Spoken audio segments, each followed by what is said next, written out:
गाजा या छौरी तू भांगे लाल जाटा धारी जी के नाम गे तोई छी भगवान खास बनल छौका विश्वास तोई छी भगवान खास बनल छौका विश्वास ने जे करतौ निराश छोड़ी गे बाबा पर राख विश्वास छोड़ी गे मिल जइतो दुल्हा झकास छोड़ी गे पहिला सोमवारी करू पास छोड़ी गे मिल जइतो दुल्हा झकास छोड़ी गे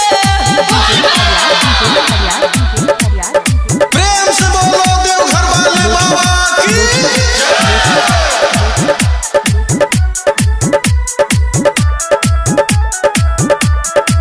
बाबा के भक्ति में छै बहुते दम गए हेतो न तो राज्य के करो से कम गए चल न चल तू बाजू दुआरिया तोरा ले अर्जी लगा देबो हम गए बाबा के भक्ति में छै बहुते दम गए हेतो न तो राज्य के करो से कम गए चल न चल तू बाजू दुआरिया तोरा ले अर्जी लगा देबो हम गए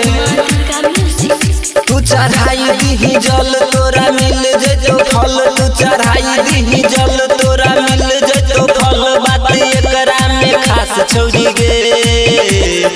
बाबा पर राख विश्वास छोड़ी गे मिल जइतो दुल्हा झकास छोड़ी गे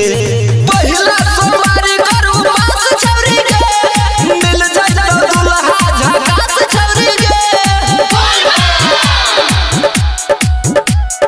प्रेम से बोलो देवघर वाले बाबा की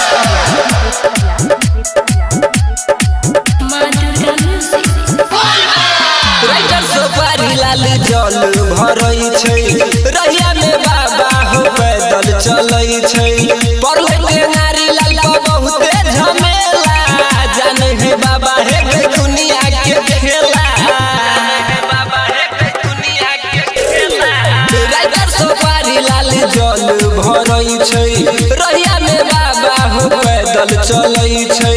पढ़ले के नारी लाल को बहुते झमेला जाने है बाबा है दुनिया के खेला तू देखा दे अगरबत्ती तोरा सुनर है तो पति तू देखा ले अगरबत्ती तोरा सुनर है तो पति जाके रहई ओकरे पास छोड़ी गे बाबा पर राख विश्वास छोड़ी गे